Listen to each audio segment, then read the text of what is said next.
On tonight's theme about what matters most to me, to you, and all of us Americans, freedom.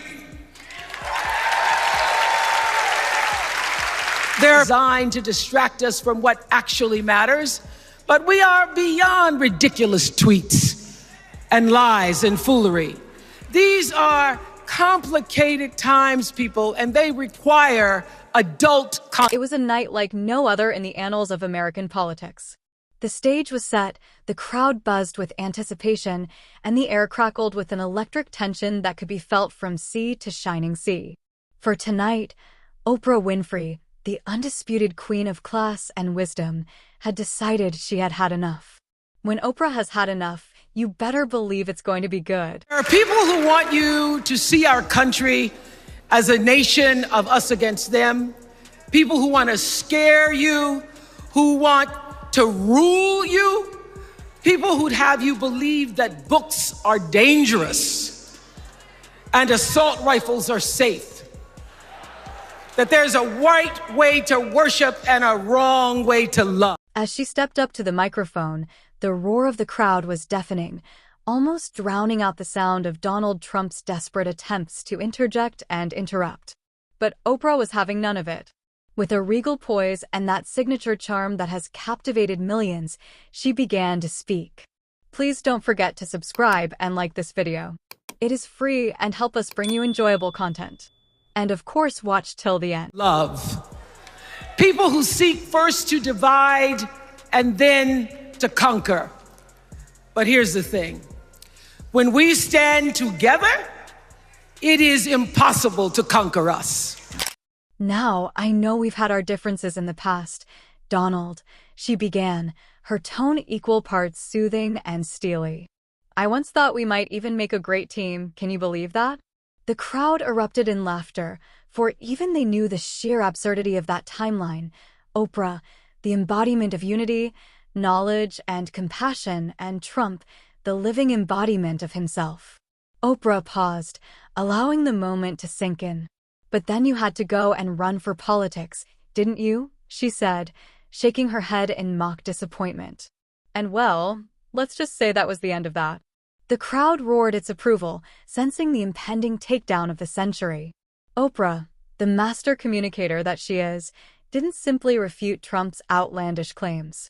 No, she did something far more powerful. She paused, allowing the weight of his words to hang in the air, giving the audience the space to truly hear the sheer absurdity of it all.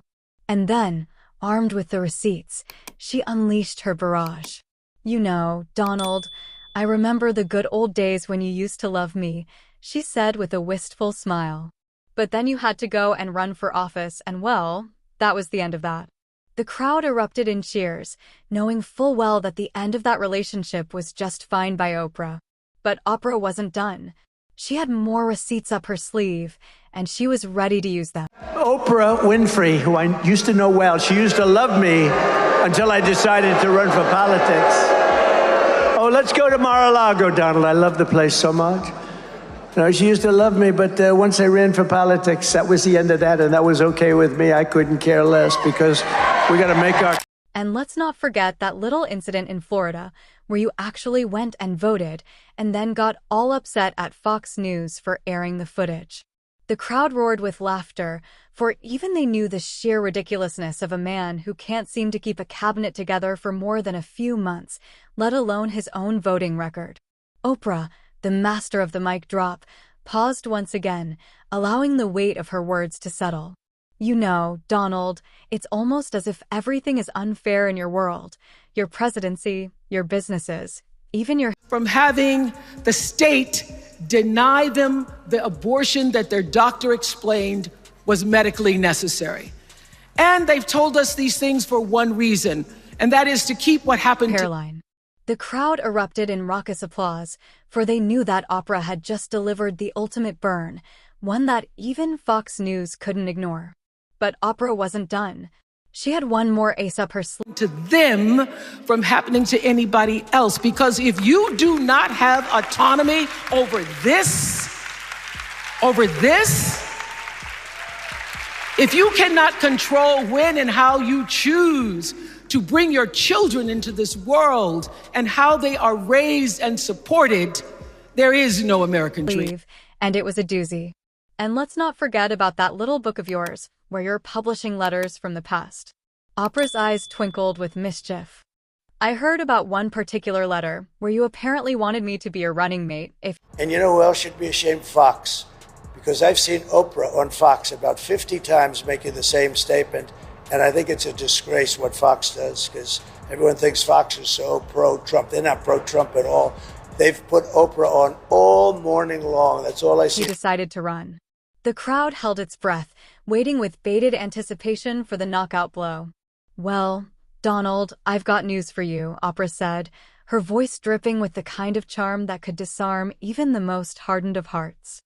I may have written that letter back in the day, but let me tell you, if I had known then what I know now, I would have burned it faster than you can say fake news. The crowd erupted in thunderous applause, for they knew that Oprah had just delivered the ultimate mic drop, one that would reverberate through the ages. But Oprah wasn't done. She had one more thing to say, and it was a message that resonated with the very core of what it means to be an American. You see, Donald, this isn't just about you and me. This is about something much bigger, something that goes to the heart of who we are as a nation. Oprah's voice grew thick with emotion, and the crowd leaned in, captivated by her every word. There are those who would have you believe that our country is a nation of U.S. against them, she continued, her eyes sweeping across the audience. They want to scare you. They want to rule you. They want you to believe that books are dangerous and assault rifles are safe, that there's a right way to worship and a wrong way to love. The crowd murmured its agreement, for they knew that Oprah was speaking the truth. But here's the thing, my friends, Oprah said, her voice rising with the kind of passion that could move mountains.